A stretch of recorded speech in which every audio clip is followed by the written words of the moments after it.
Hey everyone. Today I was joined by Bryan from the Infusion Breakdown Show. It was our first time speaking together, but it was a very productive conversation.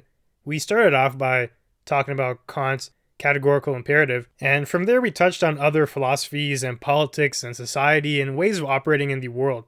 Altogether, I do feel like there's a lot to learn here, and I'm pleased with it.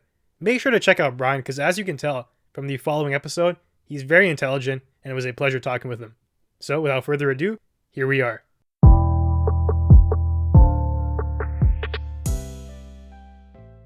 So today I'm joined by Bryan from the Breakdown crew, and we're going to be talking about the categorical imperative. But before that, Bryan, do you mind just telling us a little bit about yourself?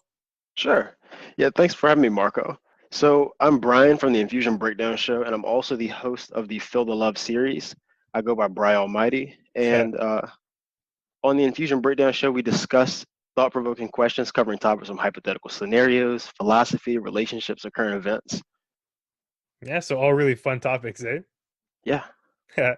it's been So wonderful. this is our first time talking, but there is some background here. Do you want to touch on that a little bit?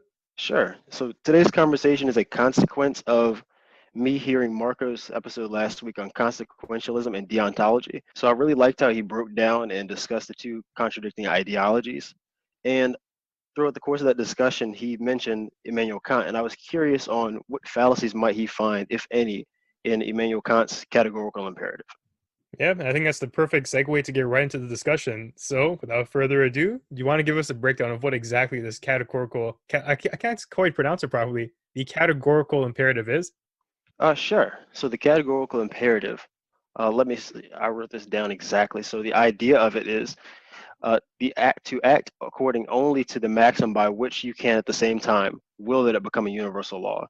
So the categorical imperative is not so much a guideline for how to behave as so much it is a criteria to evaluate things on the basis of morality. Exactly. And I find it very interesting too, because Kant in his writing, one of the criticisms about him is that he was very scattered in his thinking. There's actually, as I'm sure you're aware, a couple of different interpretations of it. There's four of them, I believe, and two of them are really the popular ones. So one of them is the one you mentioned.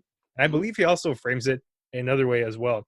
Something along the lines of act so that you treat humanity, whether in your own person or that of another, always as an end and never as a mere means. Yes.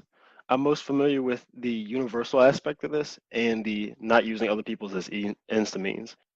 Yeah, it's interesting. I think the one you're mentioning is the predominant way of interpreting it, but Mhm. it just strikes me as interesting that Kant, even in his own theory, he breaks it down in multiple different interpretations. So it's almost as if he wasn't sure exactly what he was trying to say the first time. Then he Mhm. refined it and refined it again. And really, the core of his ideology comes from the fact that we, as sentient beings, have a unique ability to reason. And from here, he estimates that our ability to reason allows us to reach these absolute duties or rules or truths.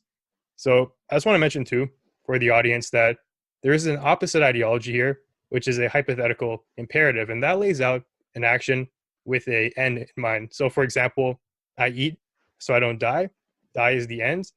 I may exercise because I want to stay fit. Fit is the end here. But with Kant, his categorical imperative focuses on the first part only. It doesn't matter what happens after. He just creates a mandated requirement that must be obeyed in all situations. It's essentially saying that you eat. It doesn't matter what the outcome is, and that's a difference there with the two ideologies. Precisely. That's why you mentioned him when you were discussing deontology last week's episode. Yeah. So now let's get into it. I want to ask this question first. Do you see anything that you like about this categorical imperative? I like how it applies for, I guess, wide things that most people consider immoral, such as stealing, lying, and just things of that nature. Without Mhm. discuss, I don't want to give away too much about the fallacies that I see in it. Yeah.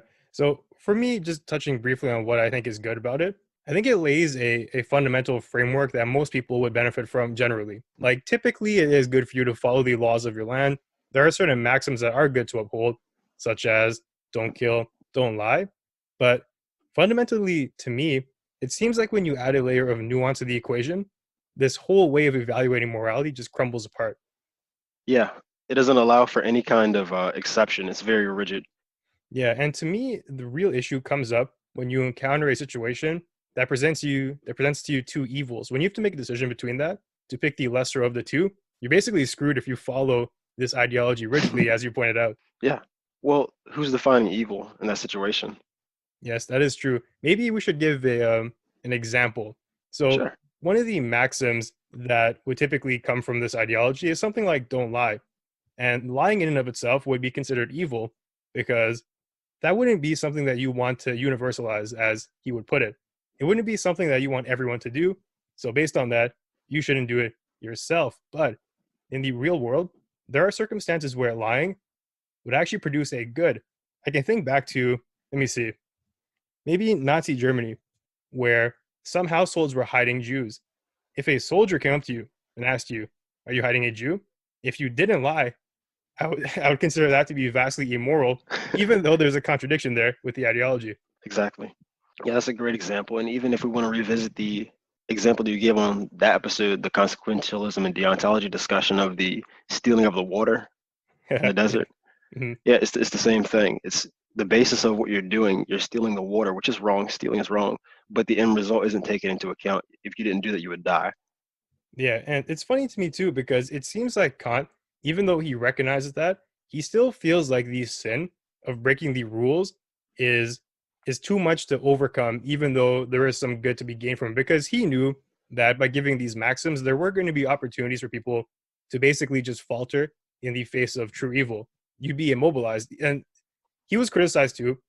People came up to him and said, "What about a murderer? What if a murderer comes to your house and asks you if his victim is home? What should you do?" And Kant's answer was really, don't lie to them, just don't say anything. But that in and of itself is probably an omission too, because the person now is going to be suspicious. If you say, "Hey, I refuse to tell you if he's home," he's going to want to check the house. But Yeah. to Kant, though, there was something about these imperatives that were so strong, he'd be willing to risk the life of this victim. Why do you think that is? Well, that's exactly what I was going to ask you. Maybe his sense of morality was that strong to where he would not create any exceptions. I mean, that's very possible. You know, it'd be interesting to have that conversation with him, but that's not a possibility for obvious reasons. So Hmm. I think that just may be it, or it could be the fact that you finding other ways to defend your stance and refusing to back down from it. Yeah, it's interesting. And it leads me back to this morality question. So Kant likes to posit that he was able to use reason as the mechanism for gaining these maxims. And he thinks too that everyone should be able to do that. But I wonder what the limit of that is. What sort of morality can you not reach through reason? Do you think there's any of that? Is there any kind of morality that can't be reached through reason? Mhm.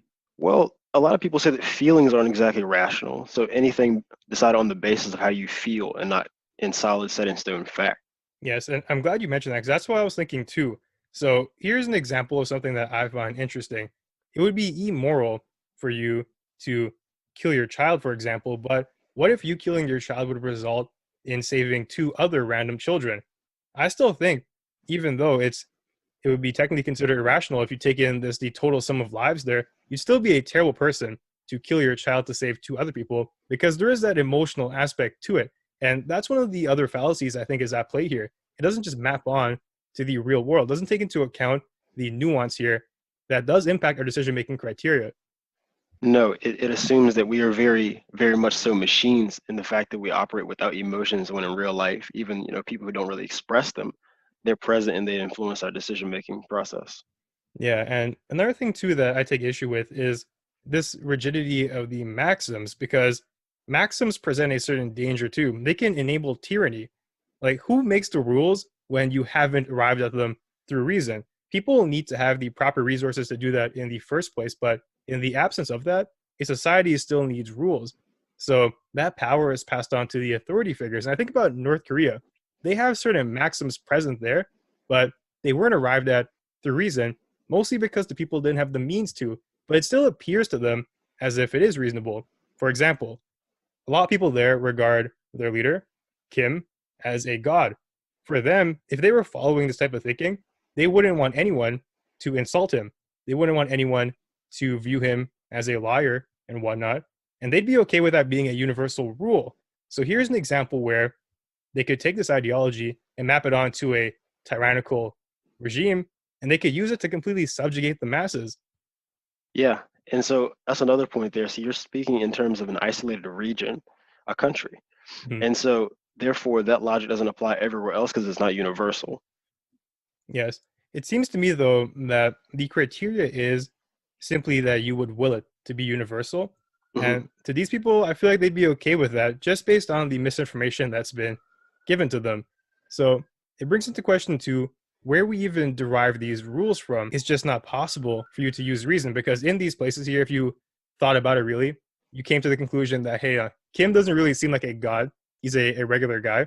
That would be the reasonable approach to it. But doing that can either result in you being killed or being locked up. So when you are left with another set of maxims that come to you through subjugation, it's easy to Hmm. twist that and use this ideology in a way to make you okay with what's going on. I feel like it fundamentally stops you from questioning certain things, but that's the core of a maxim, something that's held as undeniably true. And to me, it's a dangerous game here because it matters Very. where you get these from. And even if you do question them yourself, you're too afraid to speak up. So you subjugate yourself to that. You allow whatever's being taught as gospel or truth to be perpetrated. Yeah, and that's the thing. And it makes me wonder too what the place is for this philosophy because I don't feel like it's useless per se. Like despite the thrashing that we're giving it, I do think it has a certain charm to it, almost as if an underlying bedrock on which you build upon. Because as I've said, generally, I feel like it's an okay proposition for you to generally follow the rules of your society, for you to try not to act in ways which are not things that you want to see universalized. I think as a general rule, it makes sense. But based on that, do you think there is a place to have this ideology in the world given all the nuance? I don't. I feel like there's far too many nuances. It applies for, I would say, things that most people or all people can agree that are wrong: killing, stealing, lying. But when it goes down to fine examples, there's always what ifs. There's so many what ifs in regular life that it doesn't map well, like you stated earlier. And so I was curious to your point about people abiding by this. And so going back to consequentialism and deontology. So if we both or everyone is or multiple people are able to identify fallacies within those ways of thinking, why are we so willing to polarize ourselves into selecting or pigeonholing ourselves into one way of thinking or one ideology? It's a great question, honestly, and we see this trend too, even in just regular politics. Why polarize yourself and pigeonhole into a certain way of thinking there to solely proclaim yourself to be a Democrat or a Republican or a liberal or a conservative? Right. There are certain, I guess you could call it identity benefits of assuming one of these groups here, becoming a member of the tribe. It's almost as if things are handed to you. It doesn't take much effort for you to just adopt the beliefs. The critical thinking aspect and the reasoning will likely lead you to find what we found here. There are certain fallacies, like there are benefits here and there, but the true answer really is to amalgamate these things and just apply the best framework for the given context. And it leads me to this other question that I've been grappling with. So you have consequentialism, which is Hmm. fundamentally focused on the ends here, then deontology, which thinks about the means a lot. What is the balance there? It seems like not a lot of people have been able to find that because we can both recognize that the means are important, the ends are important too. But how do we evaluate decisions based on that? Is there even a rule that we can follow? It can't simply be all means, it can't be all ends. There's a balance there or a ratio. Is it 30-70, 80-20, 50-50? How do we go about discovering that? That's a great question. And myself, I've thought about that as well. We actually had an episode on the Infusion Breakdown Show where we discussed this in more of a real use case type discussion as opposed to having one involving the philosophers and the actual ideas themselves, consequentialism and deontology.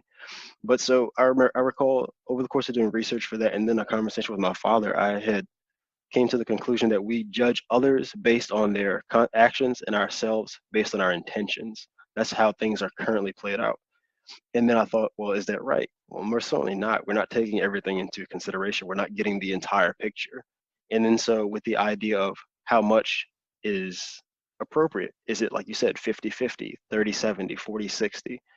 And that's something I'm still struggling with myself because for one, it's nice to have intentions in mind when you're discussing things or when you're thinking things over, but you don't always have access to the information. It's a matter of what you do know, what's available to you, and what you don't have.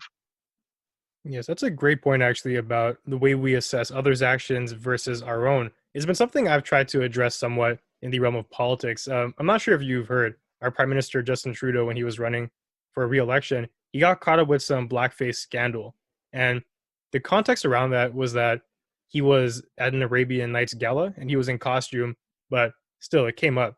A lot of people were quick to trash on him because they've seen the action, but when you evaluate yourself in a situation like that, you would typically look at it through the means, as you pointed out. You would give the context. You would say, hey, I was at an event, I was dressing up, and you'd be more charitable to yourself, I would assume. But it's very easy for us to focus on the negative when it comes to other people. I like that point there. And at the same time, when it comes to finding this balance of the ends versus the means, I was struck with that too because it's so hard to balance. And I'm not too sure if we can even find a rule for that. In some cases, the ends matter a lot. In some cases, it's the means. And even with this example we gave of someone coming to your house and trying to find someone to kill. So the means of you lying to them would be a bad thing. And the ends of you not lying to them would be a terrible thing too. So maybe there's a way to quantify that. You look at the damage upholding the means would do versus the damage of not enacting the ends, and you try to equalize that. But that seems to be kind of complicated, though. Not something that's feasible in a situation that's going on in real life. What do you think about that? Not at all. It's much like, so when you were discussing consequentialism and then as an offshoot, like utilitarianism, I was thinking with the idea of something producing the maximum amount of good for the majority of people. So then you get into the idea of math, or morality math. That's what I like to call it myself. And so you have to add the total good and subtract this, but that means you have to ask everyone overwhelmingly and decide, okay, well, 75% of people said this, 25% said this, so therefore this was a good thing or it was a bad thing. And it's too time consuming. It doesn't scale well.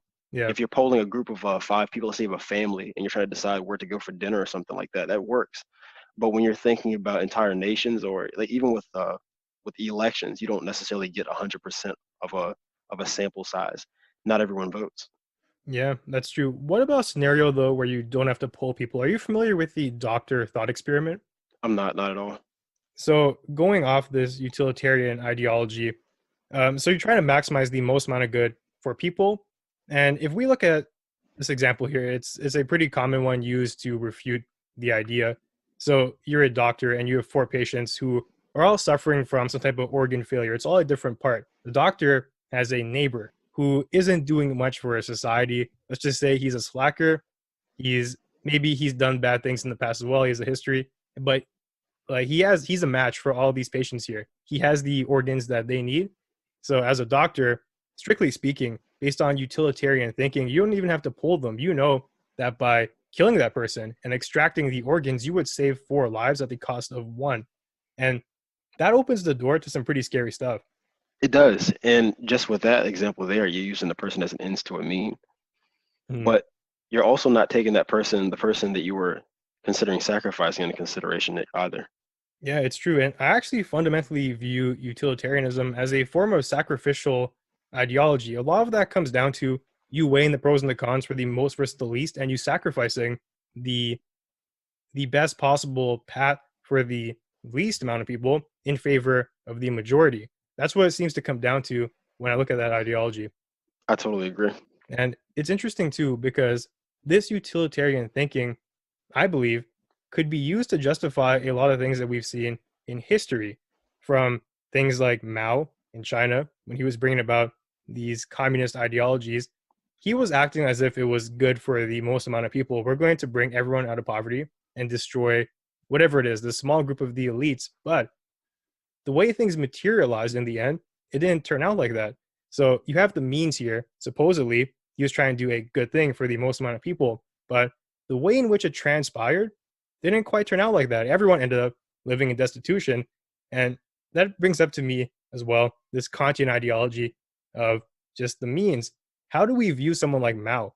In a scenario like that, most people would have no question about coming to the conclusion that that was an evil individual, or what he did was totally immoral, despite what the stated intentions of the actions were. Mm-hmm. And this also brings to mind as well, you say the stated intention, and that's very true. Evaluating something based on intention is extremely difficult because it's hard to even get at the true intent. Someone can state something, and you really have no recourse there but to believe them or disbelieve them. But when you disbelieve them, you still don't have the correct answer. You can't really prove what you're thinking. No. And the best thing you have to go off that is actions that support that. And so that's why I think, by large part, the question that I posed to you earlier is, why do people attempt to polarize themselves into one of those groups? Is that because with all this nuance and variation between real life examples, that it's so much easier to find a lens that works best for you and adhere to that paradigm and kind of simplify things. Yeah, it's correct. And I'm trying to visualize the average person now. I do agree that people polarize themselves into a group, sometimes unconsciously, but I'm thinking about the way they manifest their action. I think it's rare to find someone who upholds their ideology 100%, but they definitely have a bias, though. Like, I feel like most people would put a greater gravity on the ends or the means, but they won't entirely succumb to it. They can even realize, even though they're originally adhering to something, that, okay, it's not entirely about this, but I'm going to place this ends or the means above the other aspect of it. And it's interesting too, because some people do that without even realizing it. It's Hmm. some form of thinking that's been ingrained into them. And I keep bringing it back to politics. Even that seems to be the case with polarization here, where you'll start adopting certain ways of thinking, certain maxims and dogmas without even realizing where they came from. Just becomes a part of you now. Exactly. And like, if you're going along the roads of consequentialism and deontology, uh, if you go too far in either direction, where you consider someone's actions or their intentions, it doesn't it doesn't end well for you. So, for example, if you just strictly rely on the consequences, then you're very strict. There is no reason for why you did this. Just there's no reason to justify anything. However, if you do go the opposite way and you're looking at deontology, so you're assessing everyone's intentions, then you fall victim to, I guess, being too naive and too forgiving and always saying, well, this person didn't mean that, or coming up with alternate excuses for things. Yeah, it's very true. And it seems to me that logically, when you evaluate these philosophies, it comes up almost immediately that there are flaws to it. So it begs the question, why even make them so rigid in the first place? We see with Kant, he's presenting it as maxims that they cannot be changed, they're immutable. And on the other side, too, they're maxims as well. You must act in these ways. It strikes me as odd. Why even pose it in that manner when very obviously it just doesn't hold together in real life? That I do not have an answer for, and but I'm curious to hear what your thoughts are. It seems to me that the primary reason for doing something like that is just a form of easy access to a way of mapping on an ideology onto the real world. Because once you get the nuance, and this is the thing, to a lot of people, nuance is a scary thing because it presents to you the possibility that you don't know what to do really. If you know what to do when something comes up, you get rid of the uncertainty, and people fundamentally are almost suited towards that, almost at a biological level. Uncertainty to us 1,000 years ago was the equivalent of something like death. If you didn't know where the predators were around you, that would put you on edge. It would keep you in a certain frame of mind. Getting rid of uncertainty has a certain aura to it, a calm. And I do think that's one reason why these things are presented so rigidly, because there is no wiggle room. You know exactly what you have to do. Yeah, and you make a very valid point about, going back 80,000 years. I believe that's the time you stated. That if you were to go back then, our hemisphere of things that we knew and didn't know. So just using that same time frame for reference, we know much more now than we knew back then, and our environment is still to this day changing constantly. So I feel that a lot of people, they may fall victim to information overload and they're trying to process everything. So that's why they resort to try to simplify things with one ideology or another. Yeah, and that's the thing. It seems to me really the correct answer here as of now is to take things on a case by case basis. That's the best way to alleviate some of the fallacies. But even that itself, I don't think is the best solution because it opens the door to so much interpretation. People will come to different conclusions and it's time consuming. It takes up a lot of your headspace. And I don't know if you can be doing that for every single instance that you have to make a decision in. You know what I mean? Yeah, it's kind of like you almost forced into finding something to use as your default, so you can autopilot on. Yeah, exactly. And I'm trying to figure out fundamentally like what the best default is. And as I'm going through all of these philosophies, it seems to me there's glaring issues in all of them. I don't know if as a human society, if we've even reached that yet. Well, which one do you most closely identify with, the ones that you've discussed, or maybe possibly ones that you haven't discussed yet? And that's the thing. I actually don't feel like I fundamentally align with any of them. It's possible too as well that I haven't come across the ones that I like the most. I haven't gone through extensively all the possible philosophies. But Hmm. to me, they all just have these glaring downsides to them. I'm trying to find something that doesn't have that. A search for perfection, to say. And maybe that is the wrong mission in and of itself. But with that frame of thinking, I just haven't found anything. How about you? I think I'm in the same boat. There is no real ideal because it's funny how these philosophers or people who are extremely smart, undoubtedly, they have these very detailed maxims and ideologies and all this like exemplary writing, but they still have these glaring flaws that we're able to identify with. I guess just with myself as an example, someone like Immanuel Kant, I would say he's definitely smarter, Hmm. but he didn't. I don't. It really begs the question whether he saw those fallacies and didn't take those in, or he didn't take those into account. It's really hard to decide between the two. Yeah, it's true. I do wonder actually. If I had to make a wager on that, I would say he definitely did recognize them, but he decided to overlook them, where he tried to find ways to rationalize accepting the harm of the fallacy, but still preserving the integrity of the ideology. I believe his story was that even during his time when he was alive, people were telling him blatantly, hey, there's some flaws in this, but he would always try to deflect it. He would try to find a way to make it not appear as bad as it is. For example, we talked about the murderer thing. They're like, hey, you say lying is bad, but there are cases where lying would actually be the moral thing to do. He tries to find a way around that. So obviously that conflicts with his ideology, but he says, hey, the right answer actually is to say nothing. But even there, it still presents a fallacy in and of itself, because that's going to produce harm, presumably, if you look at the context of the scenario. But still, he adheres to it. It's not like he's trying to find flaws in his thinking. To me, he's coming from a defensive standpoint, and that might be the wrong way about going assessing philosophy. You should be trying to find ways to tear it down, but these philosophers, to me, they're so attached to what they've created, and I can understand that. And they take the defensive approach. To me, that's wrong. Yeah, and like you stated just now, it's really important whenever you have an idea. The best way to decide if it's foolproof is find ways to destroy it or find holes in it. And if you can find those ones and I guess properly rectify them, that's a good course of action to move forward with. But if you're able to find holes you cannot rectify and they're just so glaring, then I guess that's a bad framework for you to use. Yeah, that's the thing for sure. And you might hate me for this, but I'm going to tie it back to politics again. This is something that I feel like we're fundamentally lacking. You come from America. I do. How does it feel there compared to in Canada? I've been talking a lot about Canadian politics, but over there, I get the sense that it's even more polarized. What do you think? I would definitely say it's more polarized. It's either Republicans or Democrats or like even back to the last election. So when people the main two candidates of our last election were Hillary Clinton and Donald Trump, and so it was people saying, well, people who didn't vote for Hillary, they voted for Donald, and it was like, oh, well, you hate Hillary. Well, maybe not even that. Maybe it's just to the fact that they just liked him more. It's not you liking one thing doesn't constitute you hating another, and so people, it's a lot of, I guess, predicating ideas on the other party. Yeah, it's true. And I think we're seeing that a little bit even within the Democratic Party. We saw with Biden versus Sanders, there's a fundamental falling out happening there too. It seems like the party's being split to the more socialist Bernie Sanders type and the establishment Democrats. Yeah, that happens every year during the primaries. I feel like every time they have a primary, it's the the individuals of the party, they're very divided, and then once they have their candidate and their vice presidential candidate, then they seem to be unified and they back them. Yeah, it feels like the Republican Party went through that as well with Trump. He, to me, didn't represent the establishment Republican.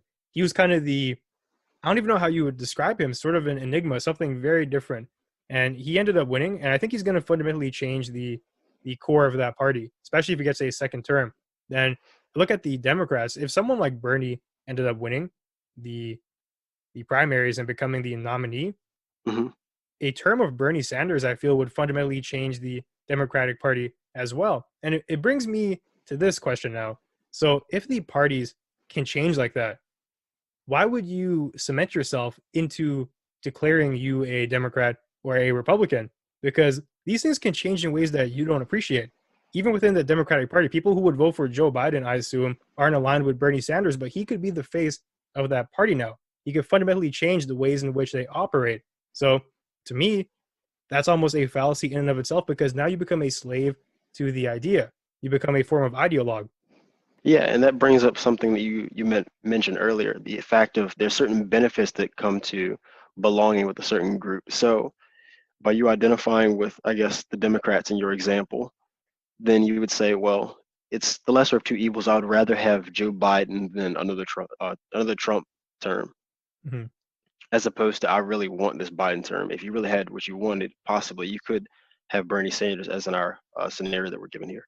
Yeah, isn't that pretty sad? I feel like that you really struck the nail on the head with that. That's fundamentally how voting goes on nowadays. You pick the lesser of the two evils. You don't really want that person per se, but you look at the other side and you're like, I definitely don't want them. So I'll make Yeah, do with this. yeah. Is that yeah, I'm really curious. So in Canada, people they kind of describe you guys as a utopia of sorts. Mhm. And yeah, you laugh. So is that true? Would you say, like your personal opinion, is it any different from what I just stated in the U.S.? Yeah, I do think it's different. Personally, and I'm probably biased this, I do think Canada is one of, if not the best countries in the world. Of course, we have our flaws. I'm not blind to that. I'm not super rigid in this identity politics thing to think that Canada is supreme in every way. So, Hmm. in terms of polarization, Canada does have some more options. So, we do have the Conservative Party, the Liberal Party, and the NDP. Those are the three biggest. The NDP is basically the Bernie Sanders party, the AOC party, the further left, the more socialist. The Liberal is more the Joe Biden party. They're the establishment. And the Hmm. conservatives aren't even I don't even know if there's a comparison with America. The Republicans definitely would not be the equivalent to the conservatives in Canada. In Canada, the conservatives are still for the free healthcare. They're not willing to fight against abortion. They're not willing to entertain giving everyone the right to bear arms and whatnot. There's fundamental differences there in terms of right wing ideology. I just think in Canada, things are shifted more to the left, just in general. All the parties are more left leaning. But people here, there does seem to be a trend of polarization occurring, and I'm trying to fight against that. At the last election, to say you were in favor of the Conservative Party, you'd be hit with a lot of backlash. And to say you were a fan of the Liberal Party, there'd be a lot of backlash there too. And sometimes the backlash was over nonsense. So I mentioned that Justin Trudeau, there's a photo of him dressed up at an Arabian gala with his face painted. That became one of the core defining issues of the election, even though it was highly irrelevant to his track record. It was highly irrelevant to his politics. If people actually thought that Justin Trudeau was a bona fide racist, I don't know what to tell them. There's no evidence to point towards that. And on the other side, there was dirt coming up about the candidate having, I think it was he lied on his insurance test or something like that. He was trying to get a certification, but this was from so long ago. But this identity politics, attacking people, the ad hominem fallacy, basically attacking them on the basis of things that are outside the scope of merit, it's starting to crop up. I think that's a new trend happening around the world. The polarization. Yeah, it seems to me that people are just becoming more and more entrenched in a certain ideology, more in some countries versus others. But Canada seems to be going down that route to me, although at a slower pace. Yeah, what you described to me is exactly what I thought. Is you said that you guys are, for the most part, more left leaning. So if you were to take the American political spectrum and pick the entire bar up and shift it over to the left, and I guess like you would say, our Republicans, they would not be on you guys' radar. And is that what you correctly described? Yeah, I would say so. I mean, we do have a new party that was established this election, the People's Party. They're trying to be more conservative than the current Conservative Party because they feel they're not doing a good job. And even those people wouldn't fundamentally oppose things like a universal healthcare. So I find that also interesting. There, maybe even outside the realm of politics, there's just a certain shared belief that we have in Canada about certain things that are just not up for debate. Right. Maybe well, I was actually going to go back and listen to your "What Makes Canada So Great" episode you done a few weeks ago. I just found this prior to today's episode, but I'm curious. So, what are your thoughts on how well a system functions with, like you said, three main parties, or now with the addition of the fourth, as opposed to what we have is currently, it's just bipartisan. Yeah, so there are benefits and there are cons as well. So one of the benefits are that you can better align your vote with your conscience. Like if certain parties are coming out and representing things that you actually believe in, it makes you feel better about going out and voting. It's becoming less of a I'm not voting for this guy, but it's the lesser of two evils type thing. And more Hmm. so you're voting for people you actually care about. There's a fifth party too, the Green Party. They don't really contend too much, but their whole platform is around the environment. There are choices for you at the federal level and the provincial level for you to go out there and vote for a party that you actually believe in. That's a good thing. One of the downsides, though, is you split the vote. So people who are left leaning, they would typically vote for the NDP or the Liberal. But Hmm. if there wasn't two parties, the Liberals would probably win every election because they leak out a massive portion of their voter base to the NDP. And that's what the other party, the Conservative Party, is happening to them now too, with the formation of that People's Party. So it creates more competition as well, but you might end up undermining your own efforts by doing that in a sort of cynical type of way. People started to strategically vote. They would like the NDP, for example, the New Democratic Party, but they would see the Liberal Party and say, realistically, those guys are the ones who are going to win.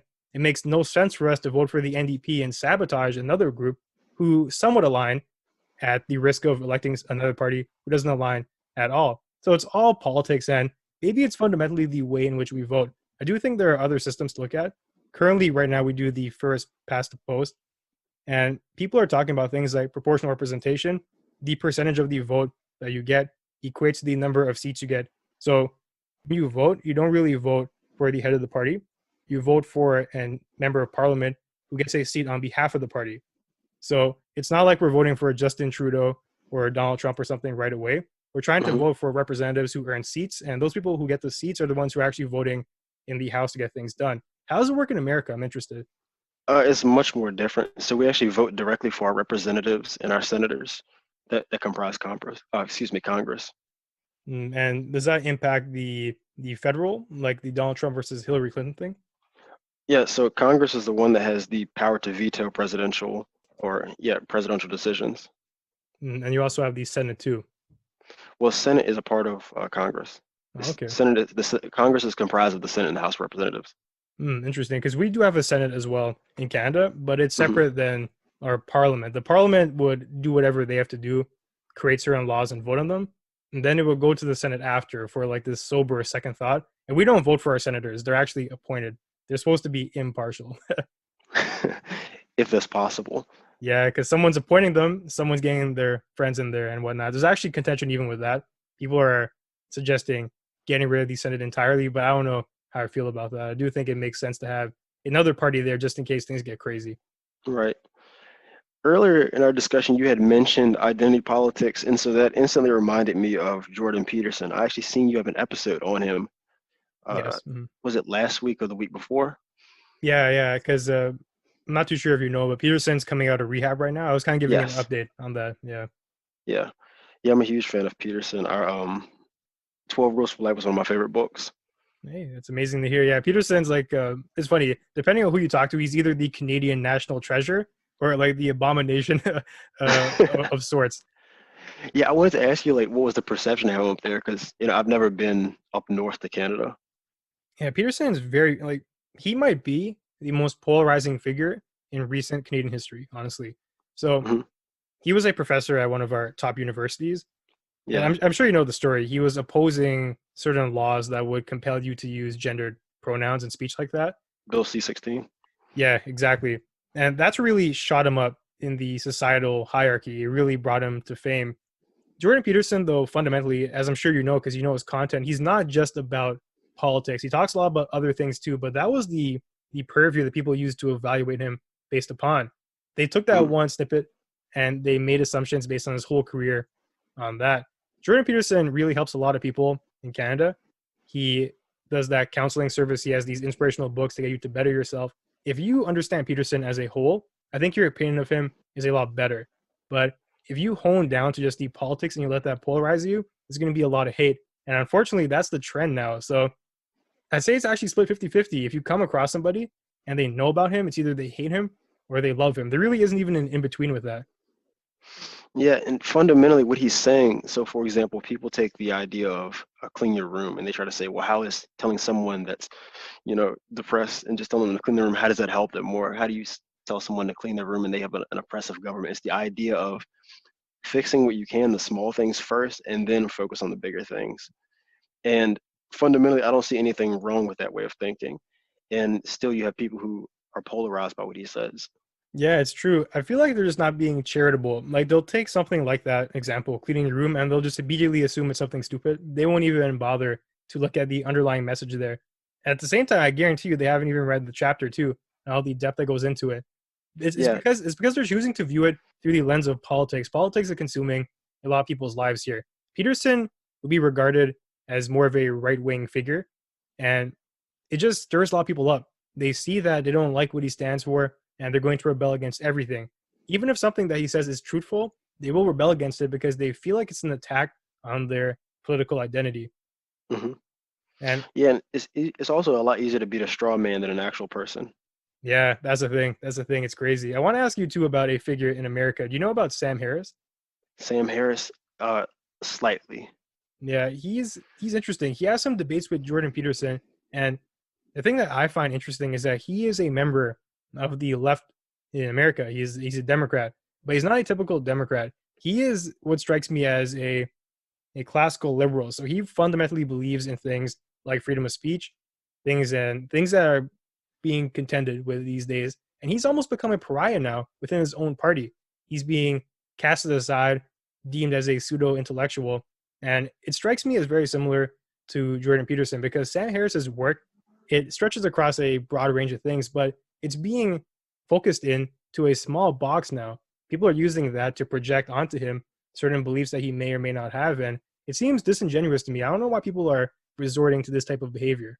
Yeah, it's extremely disingenuous. He actually has a lot of great ideas. I think after you had asked about him, I went back and just verified. I think he was mentioned on one of our episodes when we were discussing free will, Yes, and that's something exactly. that he's pretty well known for. Yeah, Sam is I don't know how to describe it. He's almost funny when he talks about free will. So he doesn't believe it exists, but he will say something does exist that most people would consider free will. Like he says at a fundamental level, we are not the authors of ourselves. There are so many influences in the background. Like even you deciding to go to the gym, you may be a victim of advertisement, peer pressure, whatever. So he doesn't think it's free will per se, but Hmm. he still believes you have a choice though. And I feel like that's what people really mean by free will. You can still make a choice regardless of what's more or less likely. So it's really a battle of definitions, I feel, with that. What do you think? Yeah, it falls into nuance because so on the basis of our discussion, one could say that you don't have free will if you were along the lines of what Sam Harris was saying. But my stance on this, on the idea where that we do have free will on the basis that we are able to regulate ourselves, that we're able to pull ourselves out of slumps. So let's say someone is in a deep state to where they don't feel motivated to do anything. We have the ability to, it's maybe difficult, more difficult for others than Mhm. other people, but we can tap into it and regulate ourselves and make executive decisions to go and do things and say that, well, you know what, I need to get up and do this. So the sheer fact that we have the sovereign ability to govern ourselves in that way, I think that's a hell of a case for free will. Yeah, I agree 100%. And it's funny too because we're seeing the same pattern again. Like it's almost as if they're entrenching themselves into an ideology and refusing to see the nuance. So Sam Harris completely disregarding free will, and on the Hmm. other side you have those who disregard any form of determinism. So the polars are on one side, people would say, yeah, you have no control over anything. You're just essentially a blob of meat that's going through the motions of the universe. You're a victim of whatever impulses that are inside of you. On the other extreme, people with free will don't take into account that nuance. They say everyone can do whatever, but the varying degrees of ability are not taken into account. To me, once again, there's a middle ground here, but people are polarizing away from it. Yeah, and so one other thing is a question that was posed to me on that episode was the idea of free will. We can't do anything that we want to. So I like to think that free will doesn't mean that we have total reign to do anything, because we're still confounded by certain laws and principles. For example, a human is a human, so there's certain preconditions to being something, Mhm. and that dictates what we're able to do. We're not able to fly, like humans don't have wings, but we are able to create airplanes. But that's beside the point. We're not humans by ourselves. We aren't able to fly. And does that mean that we don't have free will? No, it just means that we're human. Yeah, 100%. It's almost like playing a game. So there are certain rules and confines in it, like Monopoly, for example. You're free to either purchase the property or not, but you can't simply erect a pyramid in the middle of the game board because it's not within the confines of the rules and structures of it. Same with humanity, Correct. as you mentioned.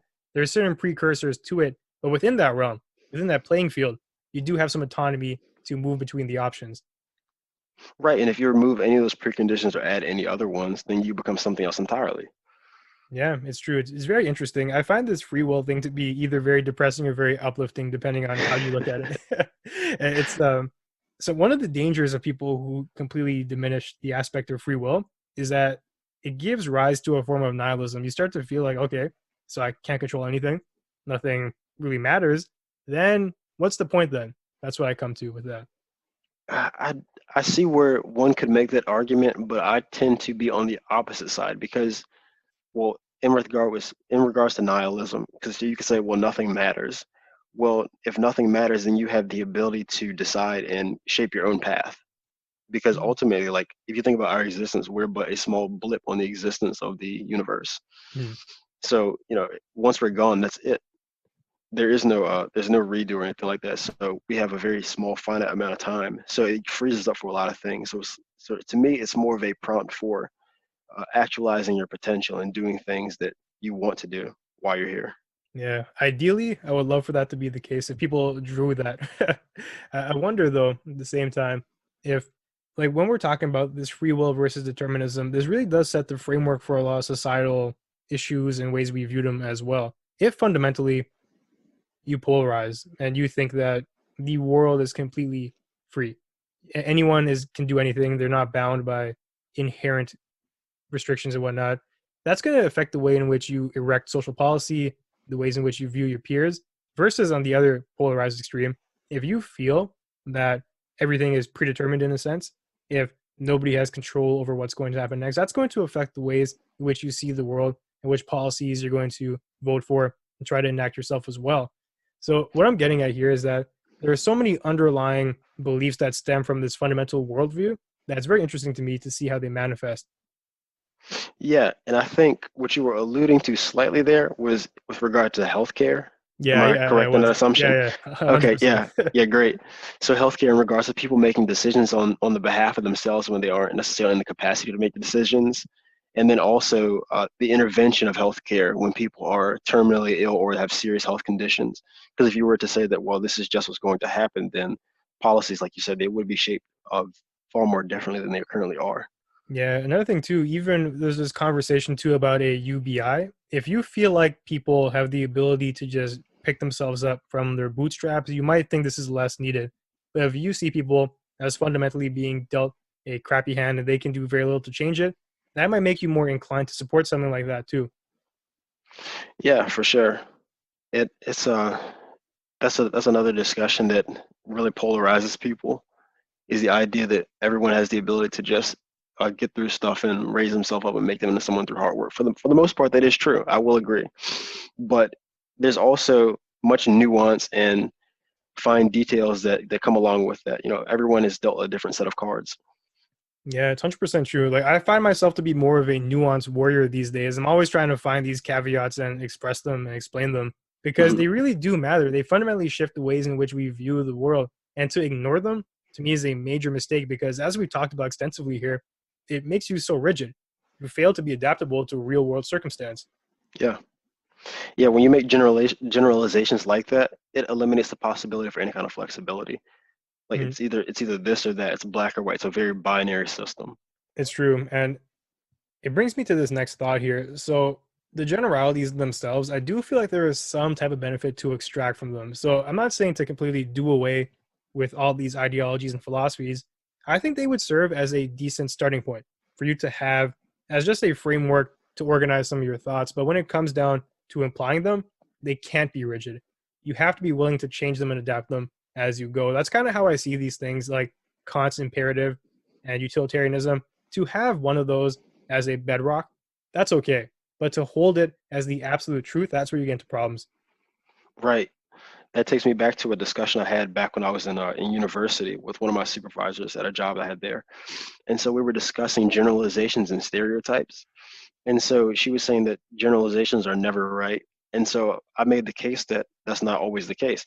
So the idea behind that was generalizations, they're good for providing a general framework. So there's certain things, like if you know going into a situation that someone is upset or angry or they're from a certain background. You can expect certain things.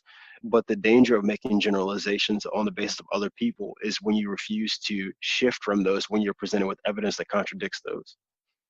Yeah, that's extremely well said. I agree with that 100%. And like what you're saying to me, it just comes off as true. It's inherently a truth. There's very little room to debate that. But oddly enough, I feel like that's very polarizing to say.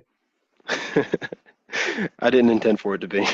Yeah, I know you didn't intend, but I'm not even saying it should be. It's just that I feel like when we talk about some of these things that are touchy or taboo, for example, like just the idea of stereotypes, as soon as you say it, it comes with certain baggage to it. I think that's entirely wrong because there are Mhm. logical arguments to be had about these things, and putting that baggage on it takes away from that.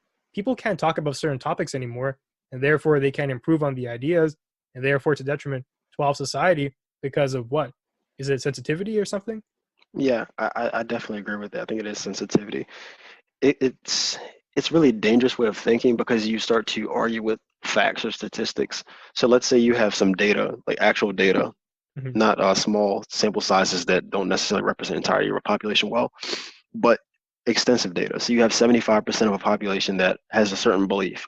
And so you go into a conversation or a business agreement or any kind of interaction with someone from that background, and you have that idea in your back pocket, in the back of your mind, and then they turns out to be, I guess, wrong. They happen to be on the 25% that don't have that idea.